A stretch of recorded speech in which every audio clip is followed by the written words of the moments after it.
Hello everyone, welcome to Yasmin's Learning Corner. আজি ভিডিঅ'ত আমি চাম ক্লাছ 8ৰ সায়েন্স বুকৰ চেপ্টাৰ 16 ফুহৰ। আজিৰ আমাৰ টপিক হৈছে চকুৰ যত্ন। আমি কেনেকৈ আমাৰ চকুৰ যত্ন ল'ব পাৰোঁ, হয়নে? চকু আমাৰ কাৰণে কিমান ইম্পৰ্টেণ্ট সেয়া আমি জানো।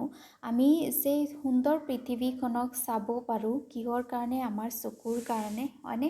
গতিকে আমাৰ চকু যাতে বেয়া হৈ নাযায় তাৰ প্ৰতি আমি যত্ন লোৱা নিতান্ত প্ৰয়োজন। কেনেদৰে আমি চকুৰ যত্ন ল'ব পাৰোঁ সেই বিষয়ে অকণমান জানো আহা। তোমালোকে চকুৰ উপযুক্ত যত্ন লোৱা অতি আৱশ্যক। কোনো সমস্যা হ'লে চকু বিশেষজ্ঞৰ দিশা লোৱাটো উচিত আৰু নিয়মীয়াকৈ চকু পৰীক্ষা কৰিবা। তাৰমানে যদি চকুত কিবা আনইজি ফিল হৈছে, দেখাত অসুবিধা পাইছা, তাৰপিছত চকু বিষাইছে, কিবা হৈছে, সেইটো ইগন'ৰ নকৰিবা। যদি এনেকুৱা হৈছে লগে লগে ওচৰত থকা আই স্পেচিয়েলিষ্টৰ ওচৰত যোৱা আৰু এক্সামাইন কৰোৱা। ইয়াৰ উপৰিও যদি একো অসুবিধা পোৱাও নাই তাৰ পিছতো মাজে সময়ে চকুৰ পৰীক্ষা কৰাই থাকিব লাগে। যদি পৰামৰ্শ দিয়া হয় তেন্তে যথোপযুক্ত চশমা পৰিধান কৰিবা।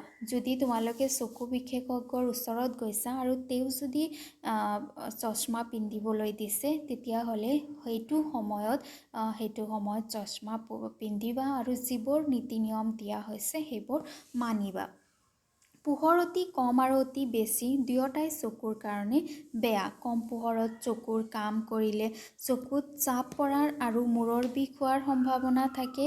সূৰ্যৰ উচ্চ ক্ষমতা লাইট, লেজাৰ লাইট আদিৰ দৰে উচ্চৰ তীব্ৰ পোহৰে অক্ষিপটৰ অনিষ্ট কৰে। তাৰমানে কি হয় যে চকুত যদি তোমালোকে যদি কম লাইটত যদি কাম কৰি আছা, সেইটো সময়ত যেনেদৰে আমি জানো যে চকুৱে ভালকৈ সেইটো সময়ত দেখিবলৈ নাপায়। তেনেকুৱা ক্ষেত্ৰত যিটো প্ৰেছাৰ পৰে তাৰ কাৰণে চকু বেয়া হৈ যাব পাৰে। অতিমাত্ৰা যদি লাইট পৰে তেতিয়াও আমাৰ যিখন লেন্স আছে সেইখন বেয়া হৈ যাব পাৰে। গতিকে এইবোৰ বস্তুৰ প্ৰতি লক্ষ্য ৰাখিব লাগে যাতে বেছি বা কম লাইট নহয়। বেছি লাইট হ'লে আমাৰ ৰেটিনাৰ অনিষ্ট হ'ব পাৰে, আমাৰ লেন্সৰ অনিষ্ট হ'ব পাৰে, হয়নে? এইবোৰ প্ৰতি লক্ষ্য ৰাখিব লাগে যেতিয়া তোমালোকে পঢ়া শুনা কৰা, যেতিয়া তোমালোকে কোনো ধৰণৰ কাম কৰা, তেনেকুৱা ক্ষেত্ৰত। ইয়াতে কিছুমান ইণ্টাৰেষ্টিং কথা আছে, জানিলে ভাল পাবা। প্ৰাণীৰ চকুৰ আকৃতি বেলেগ বেলেগ হয়। বেলেগ বেলেগ প্ৰাণী অনুযায়ী চকুৰ আকৃতি বেলেগ বেলেগ হয়। মানুহৰ ক্ষেত্ৰতো যিটো চকুৰ আকৃতি থাকে, সৰু অৱস্থাত কেঁচুৱা অৱস্থাত সেইটো সাধাৰণ আকৃতিতকৈ চকু সৰু থাকে।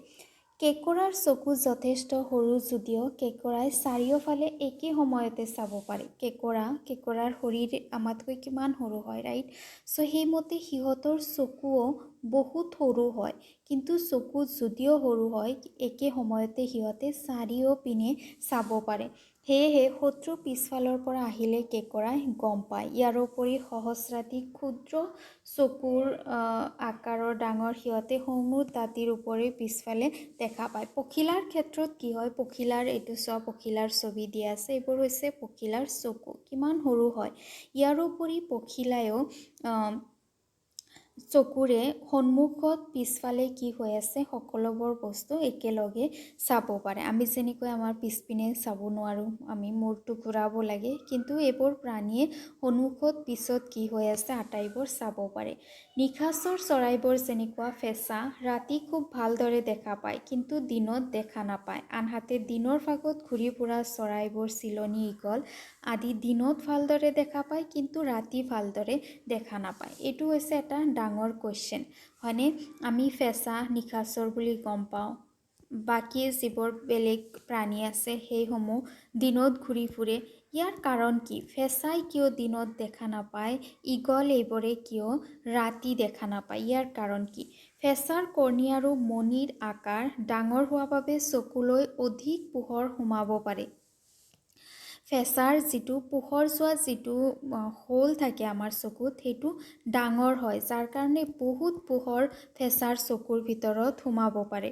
তদুপৰি অক্ষিপটত শংকুৰ তুলনাত বহু বেছি দণ্ড আছে। আমি জানো যে দণ্ডই ম্লান পোহৰৰ প্ৰতি সংবেদনশীল হয়নে?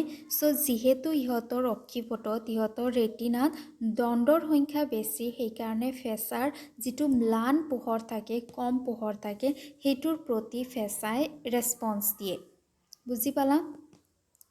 আমি পাইছিলোঁ যে যিটো দণ্ড থাকে আমাৰ ৰেটিনাত, সেইটো দণ্ডই কম পোহৰৰ প্ৰতি ৰেছপন্স দিয়ে। গতিকে যিহেতু ফেঁচাৰ দণ্ড বেছি থাকে, সেইকাৰণে ফেঁচাই কি কৰিব পাৰে, তোমাৰ ৰাতি দেখিবলৈ পায়, ৰাতি পোহৰ কম থাকে।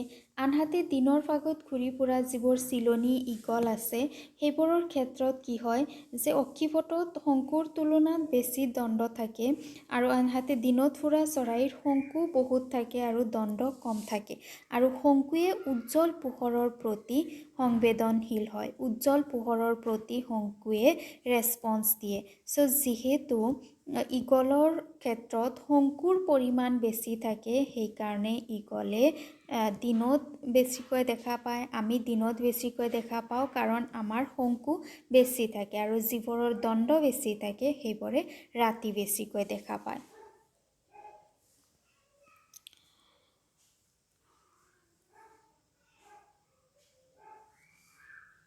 আৰু আমি কি সাৱধানতা ল'ব পাৰোঁ চকুৰ যত্নৰ কাৰণে? সূৰ্য বা আন কোনো তীব্ৰ পোহৰৰ পিনে পোনপটীয়াকৈ নাচাবা। টৰ্চৰ পিনে, লাইটৰ পিনে ওচৰৰ পৰা নাচাবা। কেতিয়াও চকু মোহাৰি নাথাকিবা। চকুত ধূলিকণা সোমালে পৰিষ্কাৰ পানীৰে চকু ধুই দিবা।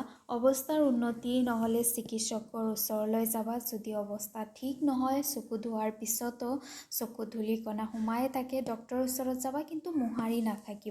সঘনে পৰিষ্কাৰ পানীৰে চকুযোৰ ধুবা। যিমান পাৰা 2-3বাৰকৈ দিনত চকু পৰিষ্কাৰ পানীৰে ধুবা। সদায় দৃষ্টি স্বাভাৱিক দূৰত্বত পঢ়িবা। কিতাপখন একেবাৰে ওচৰলৈ আনিবা, বহু দূৰলৈ ৰাখি নপঢ়িবা। এটা নিৰ্দিষ্ট দূৰত্বত কিতাপ ৰাখি পেলাই পঢ়িবা। একেবাৰে বহুত দূৰত বা বহুত ওচৰত আনি কেতিয়াও পঢ়া শুনা নকৰিবা। তেনে ক্ষেত্ৰতো চকু বেয়া হোৱাৰ সম্ভাৱনা থাকে। তোমালোকে ক্লাছ 6ত সুষম আহাৰৰ বিষয়ে শিকি আহিছা। খাদ্যত কিছুমান উপাদানৰ অভাৱ হ'লে চকুৰ অনিষ্ট হ'ব পাৰে। কিছুমান পুষ্টি, ভিটামিন এইবোৰৰ যেতিয়া অভাৱ হয় খাদ্যবস্তুত, আমি যদি পুষ্টি নথকা খাদ্য এনিটাইম খাই থাকোঁ, তেনেকুৱা ক্ষেত্ৰতো আমাৰ চকুৰ অসুবিধা হয়। খাদ্যবস্তুত খাদ্য প্ৰাণ ক বা ভিটামিন এৰ অভাৱে বিভিন্ন চকুৰ সমস্যাৰ সৃষ্টি কৰে। এইবোৰৰ বাবে মানুহৰ কুকুৰিকণা ৰোগৰ ভুগিবলগীয়া হয়। কুকুৰিকণা হৈছে চকুৰ এবিধ ৰোগ হয়। যথেষ্ট পৰিমাণে ভিটামিন এ থকা খাদ্য খাব লাগে। সেইবাবে আমি সকলোৱে আহাৰৰ উপাদানত খাদ্যপ্ৰাণ কক সন্নিৱিষ্ট কৰিব লাগে। আৰু খাদ্যপ্ৰাণ এ কেনেকুৱা ধৰণৰ খাদ্যত থাকে? কেঁচা গাজৰত থাকে, ব্ৰকলিত থাকে। ব্ৰকলিত যথেষ্ট পৰিমাণে পুষ্টি থাকে, ব্ৰকলি খাবা। সেউজীয়া শাক পাচলি, শাক, লাই, পালেং শাক যিবোৰ আছে সেইসমূহ খাবা। কড মাছৰ তেলত যথেষ্ট পৰিমাণে খাদ্যপ্ৰাণ এ থাকে। কণী, গাখীৰ, দৈ, চীজ, মাখন, অমিতা, আম আদিৰ দৰে ফলসমূহত ভিটামিন এ যথেষ্ট পৰিমাণে থাকে, যিয়ে আমাৰ চকুক শক্তিশালী কৰি তোলে আৰু বেমাৰমুক্ত কৰি তোলে। গতিকে এইবোৰ সাৱধানতা লৈ পেলাই আমি আমাৰ চকুক বেমাৰৰ পৰা ৰক্ষা কৰিব পাৰোঁ।